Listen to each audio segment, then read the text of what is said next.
7 area rumah yang wajib dibersihkan saat musim hujan.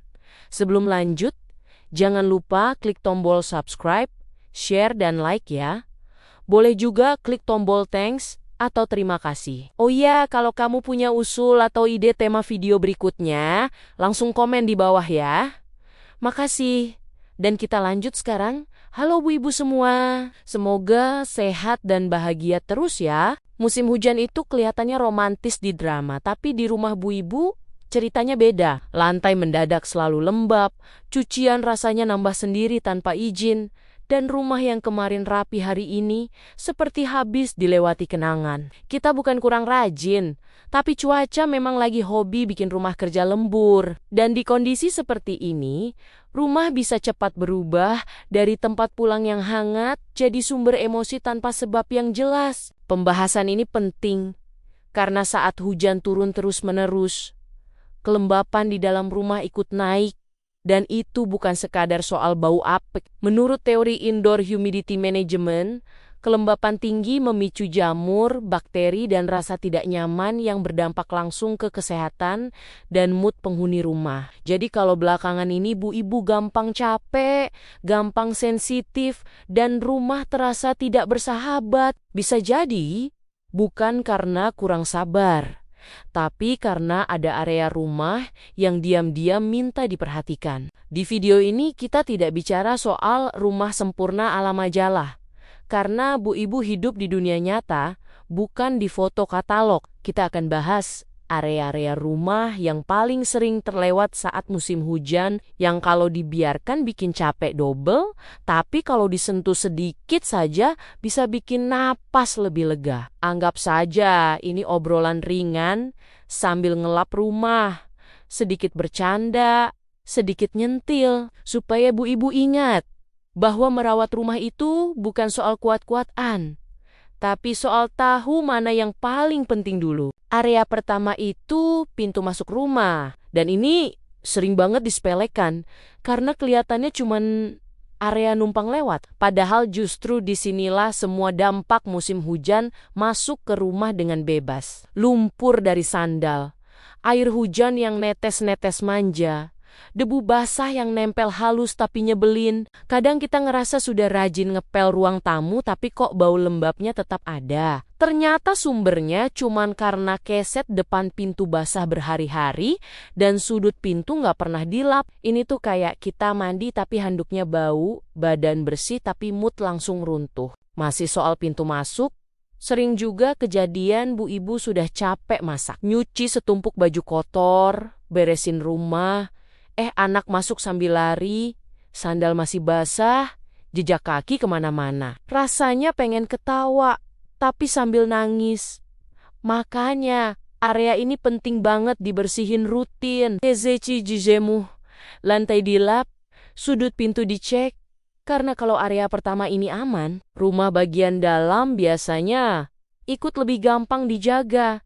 Dan hati emak-emak juga sedikit lebih tenang. Area kedua itu kamar mandi, tempat paling jujur nunjukin kondisi rumah. Musim hujan bikin kamar mandi cepat banget, lembab, dinding licin, lantai yang kerasa dingin, jamur muncul kayak undangan arisan mendadak. Kadang kita sudah siram pakai sabun wangi, tapi bau aneh masih nongol. Ternyata ventilasi jarang dibuka, dan tirai kamar mandi belum dicuci sejak entah kapan. Ini tuh seperti kita pakai parfum mahal, tapi bajunya belum kering sempurna. Di kamar mandi juga sering kejadian, keset basah nggak kering-kering, akhirnya jadi sumber bau. Dan yang paling bikin emak-emak kesel itu pas masuk kamar mandi tengah malam, ngantuk, kaki nyemplung ke keset dingin dan basah, langsung melek seketika.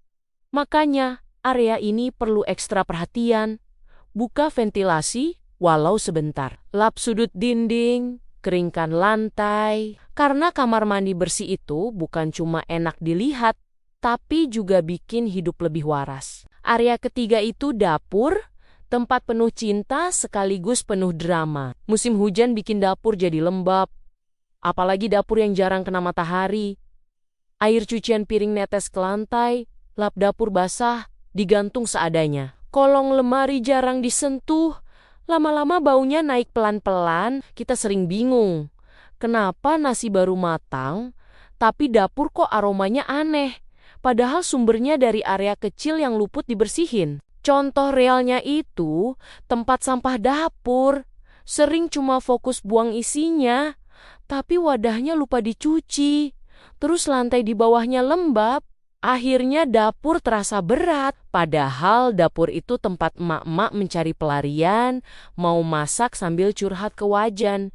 Jadi kalau dapur bersih dan segar, aktivitas masak jadi lebih ringan secara mental dan emosi. Area keempat itu kamar tidur, terutama lemari dan kasur. Musim hujan itu musuh bebuyutan baju bersih, tapi bau apek. Lemari dibuka rasanya pengen langsung ditutup lagi. Kadang kita nyalahin deterjen, nyalahin mesin cuci. Padahal masalahnya udara lembab terjebak di dalam lemari yang jarang dibuka. Ini seperti perasaan yang dipendam, lama-lama jadi pengap. Kasur juga sering luput, jarang dijemur, spray ditunda gantinya.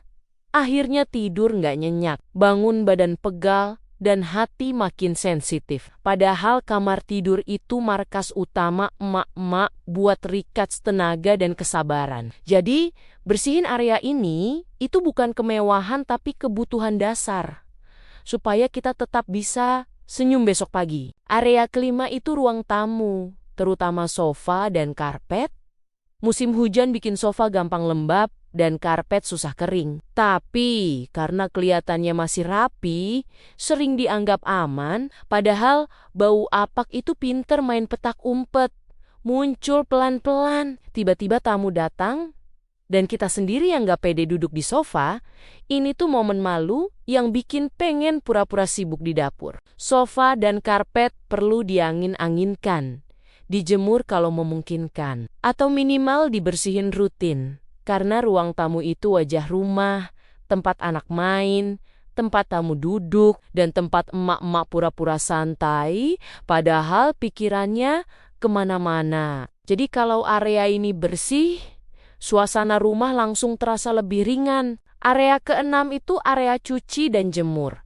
Sumber stres nasional emak-emak saat musim hujan, baju nggak kering, cucian udah numpuk segunung, tali jemuran penuh, air netes ke lantai, dan bau apek mulai menyerang mental. Kadang belum mulai nyuci saja kita sudah capek duluan, karena lihat kondisi areanya ini nyata dan sangat relatable. Contoh logisnya tuh lantai area cuci yang jarang dikeringkan, selokan mampet, mesin cuci lembab, ember basah terus, semua itu bikin bau dan bikin kita malas. Padahal kalau area ini bersih dan rapi, nyuci jadi terasa lebih ringan.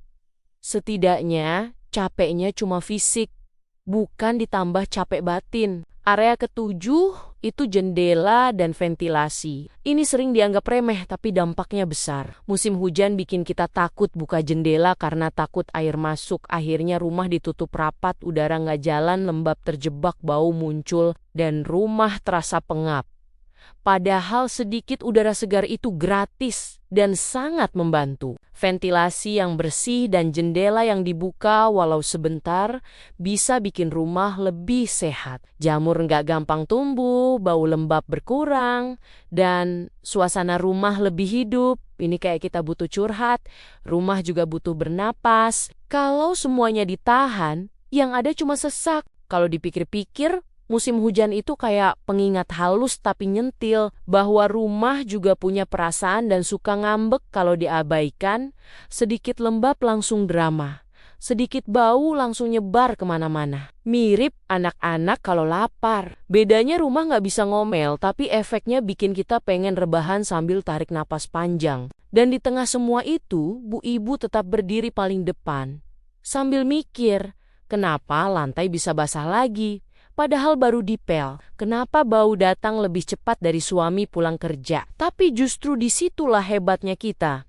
Karena di balik segala kekacauan kecil itu, masih ada niat buat ngerapiin satu sudut, satu pintu, satu lantai tanpa perlu medali atau tepuk tangan. Jadi mungkin tugas kita bukan mengejar rumah sempurna, tapi menjaga rumah tetap bernapas dan diri sendiri tetap waras. Karena selama masih ada usaha walau kecil, rumah akan ikut tenang, hati pelan-pelan ikut ringan. Dan musim hujan pun cuma jadi latar suara yang menemani kita bertumbuh, bukan alasan untuk menyerah. Terima kasih sudah dengerin cerita dan curhatku hari ini. Sampai ketemu di video-video berikutnya. Tetap semangat, Bu Ibu semua.